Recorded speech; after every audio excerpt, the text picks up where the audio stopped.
Hello, one and all. Come on in and join us for episode 88 of SoulsBorne Battle to the Death. We're going to pick 2 random SoulsBorne bosses, and then they will be placed at gingerbread house making stations.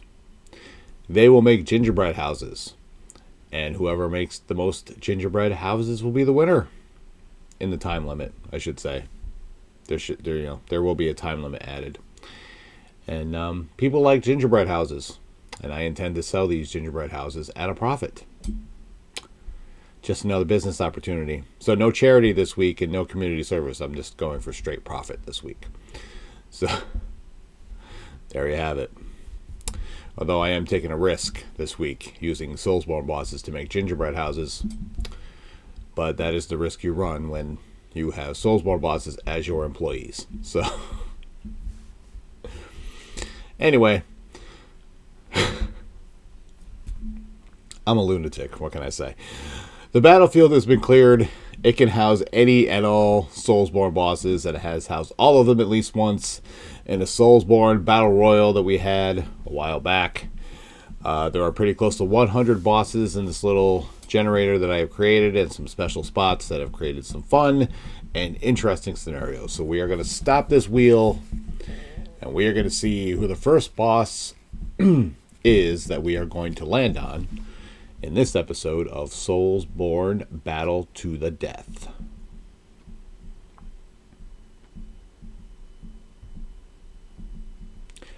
Malekith the Black Blade. Wow. Malekith is great.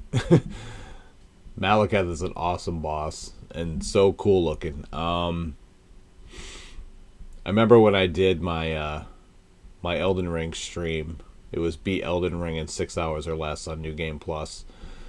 My brother Dre dropped in for the final quarter of that stream, and Malekith was the first boss that he saw the cutscene of, and he was like, "What is that?" He's not a big FromSoft game guy, I don't think, but yeah, he's like, "Man, this game is really visually appealing," and yeah, it's a beautiful game, and Malekith is just such a cool boss to look at, and such a interesting figure in the lore of Elden Ring.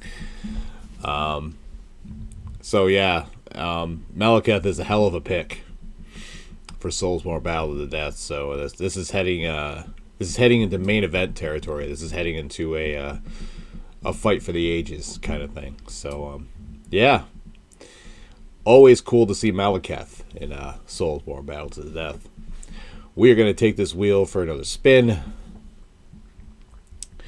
We are going to decide the opponent for Malekith the Black Blade on this episode 88 of SoulsBorne Battle to the Death. I think the gingerbread houses he'd make would be interesting, to say the least.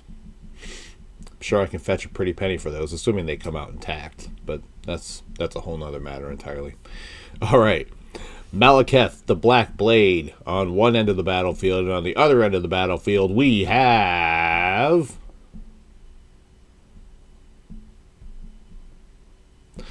Margit the Fell Omen from the same game, Elden Ring.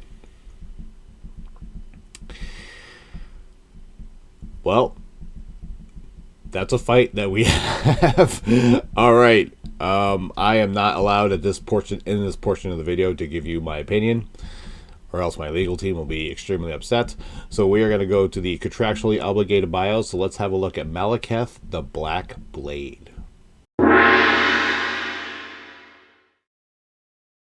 Malekith the Black Blade is the half-brother of Queen Marika the Eternal. And under Marika's orders, Malekith sealed away the Rune of Death by binding it in his blade, which sealed away the true power of the god-slaying Black Flame. After the Rune of Death was taken from the Elden Ring, the Golden Order was created, and Queen Marika was hailed as its one true god. The removal of the Rune of Death granted Marika's offspring a form of immortality. And yet, all of the demigods feared Malekith and his blade of death, and he was given the name Death of the Demigods. During the Golden Age of the Erd Tree, Ranni the Witch stole a fragment of the Rune of Death and used it to forge god-slaying black knives. And one of these knives was used to assassinate Godwyn the Golden during the Night of the Black Knives. In his guilt, Malekith responded by sealing the Rune of Death within his blade, and then binding it into his own flesh, trying to prevent the Rune of Death from ever being stolen again. The Rune of Death later sprouted from Godwyn's corpse and began to appear throughout the Lands Between in the form of Deathroot, and Malekith then assumed the role of Geraint and resolved to consume all of this Deathroot, and along the way he developed an insatiable hunger for it. Along the way, you as the Tarnished may come into contact with Geraint and take on the mission of acquiring Deathroot for him in exchange for some pretty cool gifts, miracles, whatever you want to call them. Eventually, no matter how much Deathroot you bring him, Geraint decides that he cannot sate his hunger, and he decides to leave the land with hunger as his only companion, which is kind of sad when you really think about it. When you arrive at the foot of the Erd Tree, you find your path blocked by impenetrable thorns. And in order to remove the thorns, you have to go with Melina to the foot of the Erd Tree and burn the Erd Tree by killing the fire giant and then setting the Great Forge ablaze. And Melina sets it ablaze. Miyazaki alert. And then you find yourself in crumbling Farum Azula, which is Malekith's home. And then eventually you find your way to Malekith and you fight him. And when you defeat him, you acquire the Rune of Death. And this enshrouds the Lands Between and burns the thorns away. Somehow. I never said any of this made sense. I don't know why you expected it to make any sense. Malekith is a very cool boss, and there is a reason that his ferocity was feared even by the demigods.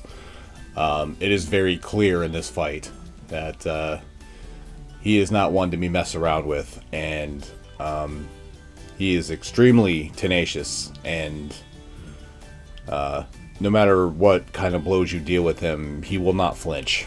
He will just absolutely keep coming at you. And even in that first phase, and then in the second phase, he just ramps it up to 11, and he's just 10 times harder than he was. The hemorrhage aspect just makes things even worse. But he is a hell of a boss fight, though. And I think Malekith is definitely one of my favorite boss fights in Elden Ring. I do remember in the Elden Ring live stream that I did, when my brother Dre was there watching and commenting with me, like, you know, he's not terribly familiar with Elden Ring, but when we got to Malekith, you know, I played the cutscene so he could see it, and he's like, "What is that?"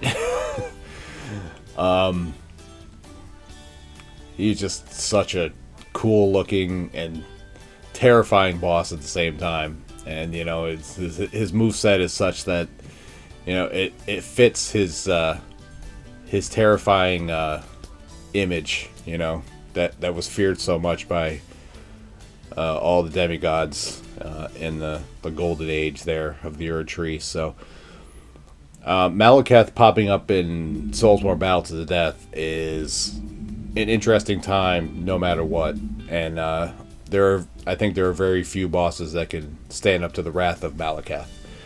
And I think the fun in that is going to be seeing, you know, who exactly can stand up to that, you know.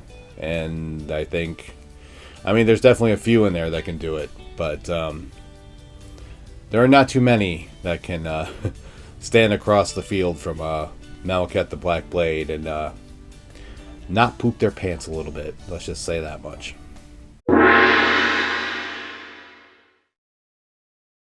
Not a lot in the way of lore surrounding Margit.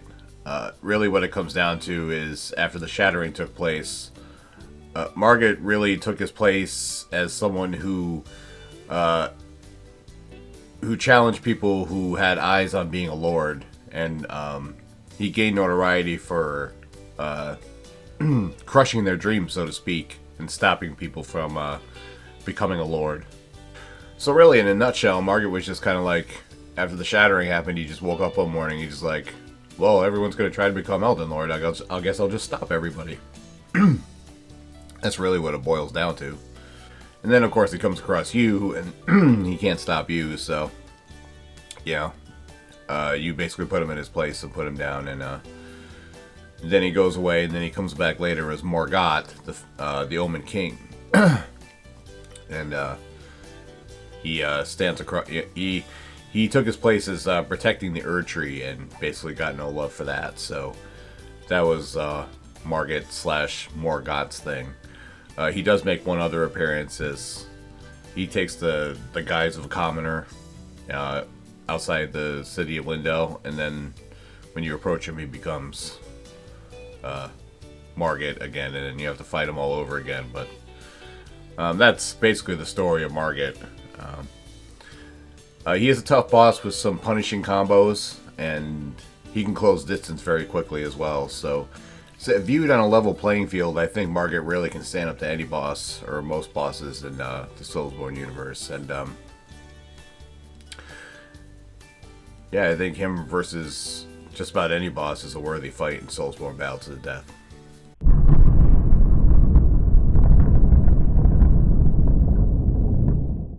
Once again, you have to remember that when I do these, these battles to the death, you got to bring these bosses up to the same level. Margit being one of the first bosses, and one of the first main bosses in Elden Ring, and Malekith being one of the last. You got to put them on the same level, so to speak. This is a really good fight, I think. Margit is pretty aggressive, and Margit can hit from long range as well, and he can do a lot of damage. He's certainly not a boss to be trifled with. And the same can be said for Malekith. Malekith is, extremely ferocious. He does not let up at all. He can also hit you from long range, and he's also got the hemorrhage thing on his side. I think this is actually a really tough fight to call when you really think about it. When you really get down to brass tacks and really start to analyze them on the same level, this is a tough one. This is a really, really tough one. However, I don't think that I can take the edge away from Malekith in this fight. I think Malekith would be the favorite, and I think Malekith would walk away with the victory over Margit the Foul Omen. I think Malekith just has too much in his arsenal. I think he's too aggressive, and I think his ability to hit from the air as well works in his favor, and I don't think Margit has too much in answer for that. So yeah, I think I gotta go with Malekith the Black Blade in this fight, but that is just my opinion. Feel free to leave yours in the comments. And with that, yet another edition of SoulsBorne Battle to the Death draws to a close. RobertLegendBooks.com. If you're interested in the award-winning Roar of a Dragon series, you can read the first 3 chapters of each book there for free. If you'd like to hear more about them, the Rise of Dragons podcast, wherever you find your favorite podcasts. My Linktree, my Instagram, my Twitter, all Bobby's World 2110. Mondays, 3 p.m. Eastern Standard Time is the Hot Garbage Remastered. The Dark Souls Remastered. No Estus run. I'm still deep in the catacombs. I'm just going even deeper, and this area continues to frustrate me, but I do make progress, and I do end up fighting a boss in this particular episode. So you can look forward to that, I guess, and it's a boss I've made fun of many times here on SoulsBorne Battle to the Death. So yeah, I guess you can go check that out and see how I fare against said boss. So yeah, go do that. Wednesdays, 3 p.m. Eastern Standard Time is what you're watching right now. SoulsBorne Battle to the Death, and you just watched it, so I don't have to explain to you what exactly that is. Back in the archives, I have the Elden Ring No Crimson Flask run, Volume 1 Limgrave. I have the Sekiro No Healing Gourd run. I have the Dark Souls 3 No Level Up run, and the Dark Souls 3 No Estus run. So those are there for your viewing pleasure. I recently did a live stream with my no level up build fighting the Nameless King for 2 hours, so that was a fun time. Go check that out. There is a short from that live stream that gained a lot of traction, which was very cool, and thank you guys so much for that. I put that short up, and like an hour later I had like 600 views on it, and then I hit 1,000 by the end of the night, and I was like, what in the actual hell? That's pretty cool. So yeah, I definitely appreciate you guys for that. Way back when, there was a live stream beating Elden Ring in less than 6 hours on New Game Plus. So that was pretty cool in one sitting. Go check that out. The Your Father's Story videos are up. I just put a new one up recently, episode 5. If you want to hear what I have to say to my boys about life and such, and learn a little bit more about me, that is there for your viewing pleasure. And the Bobby's World Hunger Games is always there for everyone's viewing pleasure. Me and my friends and my family are all in a Hunger Games. There's 27 of those. So yeah, you want to see some fun times and see what makes us all laugh, you can go check that out. So yeah, that's I think that's pretty much all I have to offer you right now. Leave a like, subscribe, notifications, and all that nonsense. Just work. That's all I got going on in my life, but I'm loving every minute of it. Busy like a bee, as my third grade teacher used to say. And there's no end in sight, and I'm glad there's no end in sight. So I like being busy. So yeah, just doing whatever I can to entertain you guys, and I appreciate the love and support. Talked many times about the growth on the channel. There is also a thank you video for the recent growth on the channel. That's been awesome to see and very much appreciated, especially with all the work I've been putting in, actual work, and then doing this in my spare time, and doing stuff around the house and all that stuff. It's just very rewarding to see that the fruits of my labor are paying off somewhat. Even if it's just entertaining people. It's all that really matters. Really, is people are enjoying my content, and I introduced a couple of new friends to the channel, and they were all hyped about it. I've known them for a couple years, but I usually always see them at work, and you shouldn't advertise my stuff at work. But they become friends, so I told them that I had a YouTube channel, and they the next day they go, like, Bobby, I love your YouTube channel. So that was very cool. I have to shout them out in later episodes. So yeah, that's been very cool to see, and very cool to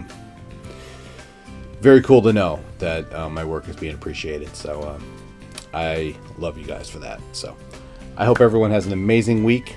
Be well, stay safe, and as always, it's Bobby's World, and you're all just living in it. See y'all Steve alive, y'all. Bye. Hey, boss. Yes, Courtney. Mrs. Anderson called. She wanted to order several copies of your books for family and friends. Oh, that's amazing. Get some ordered, have them sent over to me, and I will sign them for her. I really appreciate it if you could do that for me. I didn't know you were an author. You did. Courtney, you've been with me for like 2 years now, and we've talked about it fairly constantly, and there's an ad at the end of every one of these videos. Well, that doesn't mean that I listen to everything you tell me. Are the books any good? Well, ReadersFavorite.com said that its intensity rivals that of the Game of Thrones series. I know, that's pretty crazy, but that's exactly what it says. It's on the Cry of a Raven review. Go check it out. Well, that's pretty cool. What are the books about? It's about a soldier who gets exiled for saving a baby dragon, and later he's killed, and he wakes up 3,000 years later with strange powers, and he's watched over by the very same dragon. And the world has been overrun by evil, and he now must travel back in time to stop the evil that started in his own home country. Wow, that sounds interesting. How can I get copies of the books? Well, you can go to robertblanchardbooks.com and order your copies there. You can read the first 3 chapters of each book there for free. And if you want to hear more about them, you can listen to the Rise of Dragons podcast. You have a podcast too? You know what, Courtney? You are doing such an amazing job that I think you are due for a raise. How does that sound? Oh my gosh, that's so awesome. Thank you, boss. You bet. Too bad the raise is going to be when I raise a water balloon over her head and just... Maybe I'll wait until her mom calls. I think she'll find that pretty funny.